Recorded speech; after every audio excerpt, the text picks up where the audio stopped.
Hoje vamos bater um papo sobre alienação parental. Neste vídeo vamos abordar 8 pontos sobre esse tema, sendo o ponto 1, o que é alienação parental, ou seja, o conceito de alienação. O ponto 2, quem é o alienador. O ponto 3, quem é o alienado. O ponto 4, como identificar a alienação parental. O ponto 5, qual a lei que regulamenta essa matéria. Ponto 6, o que o juiz poderá fazer estando diante de um caso de alienação parental. Ponto 7, o alienador está sujeito a pagar multa? E o ponto 8, o último ponto, quais as medidas judiciais cabíveis em caso de alienação parental? Vem comigo. Desde já fica o pedido da Prof. Karen. Te inscreve já aí no canal e senta o dedo no like. Então, ponto 1, o que é alienação parental? Bom, trata-se de uma ação muito grave que tem o intuito de destruir os laços afetivos entre a criança e um dos seus genitores ou algum outro familiar. Trata-se de condutas do alienador que tem o intuito de dificultar ou impedir o convívio entre o genitor e o filho ou a filha.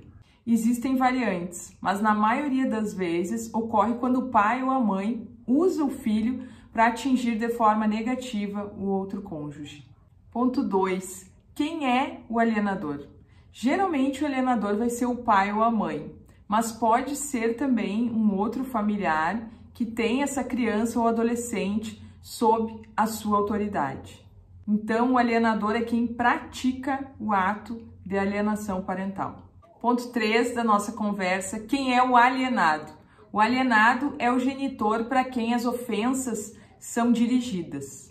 Então, vamos supor que o pai está fazendo uma campanha ofensiva contra a mãe, né? Então, nesse caso, a mãe é a alienada. Ponto 4, como identificar uma situação de alienação parental. Em relação à criança, ela vai apresentar uma mudança de comportamento. Então, você vai poder observar agressividade, medo, crises de choro, crises de pânico, nervosismo, um quadro depressivo, disfunção das suas funções fisiológicas, suas idas e vindas ao banheiro ficam diferentes, seu comportamento com os amiguinhos, depende da idade da criança também, mas ela vai apresentar sinais de mudança de comportamento, o que pode ser observado também na escola, né? Então, uma boa parceria é com as professoras e professores, perguntar como que a criança está na aula, né? Se está tendo alguma modificação de comportamentos, tudo ajuda a identificar a alienação parental. No que tange aquele que pratica alienação, nós percebemos alguns quadros. O primeiro, ele faz uma campanha de desqualificação do outro genitor. Então, fala mal do seu trabalho, da sua forma física, da sua forma de se vestir, do seu comportamento na sociedade.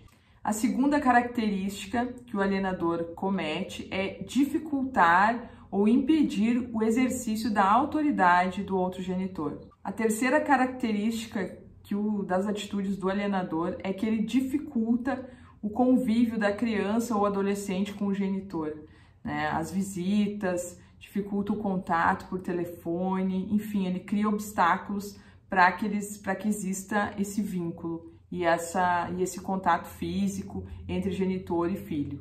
A quarta característica é que o alienador ele omite informações de grande relevância em relação à vida da criança, como, por exemplo, informações médicas, escolares, de endereço e aí por diante.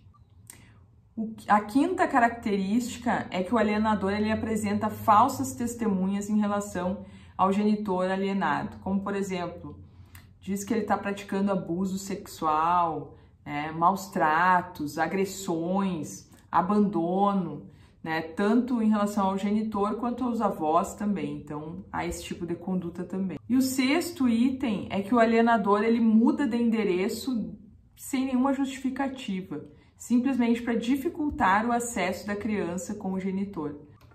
Quinto ponto do nosso vídeo é: existe uma lei que regulamenta essa matéria? E a resposta é positiva. Sim, existe uma lei, é a Lei 12.318 de 2010, que regulamenta a alienação parental.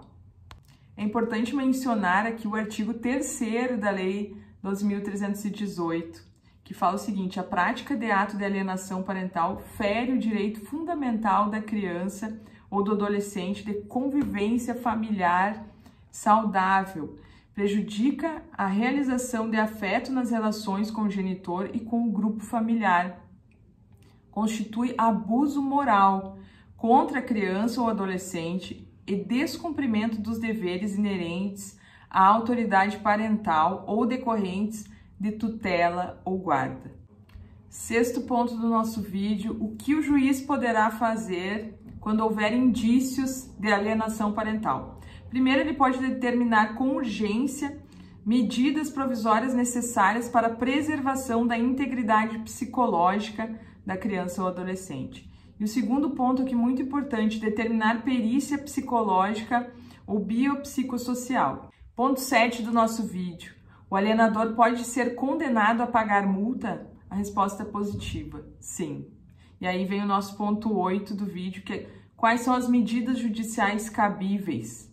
Tem várias, tá? Mas uma delas é advertir o alienador, ampliar o regime de convivência familiar em favor do genitor alienado, estipular multa ao alienador, que a gente já tinha falado antes, determinar acompanhamento psicológico ou biopsicossocial, determinar a alteração da guarda para a guarda compartilhada ou inverter. Então vamos supor que a guarda está com o pai, ele comete alienação, o juiz pode inverter essa guarda. Outra medida judicial que pode ser determinada é a fixação cautelar do domicílio da criança ou adolescente e, por fim, declarar a suspensão da autoridade parental. Além deste vídeo, eu preparei um e-book com muito carinho para você. Vou deixar o link aqui na descrição do vídeo, ele é gratuito, é só entrar lá no link e baixar. E se vocês gostaram, compartilhem esse vídeo com seus familiares, amigos, com alguém que você saiba que possa estar passando por uma situação dessas. Claro, né? Não se esqueça de se inscrever no nosso canal, ativar o sininho e dar um like no nosso vídeo, tá bom? Um beijão!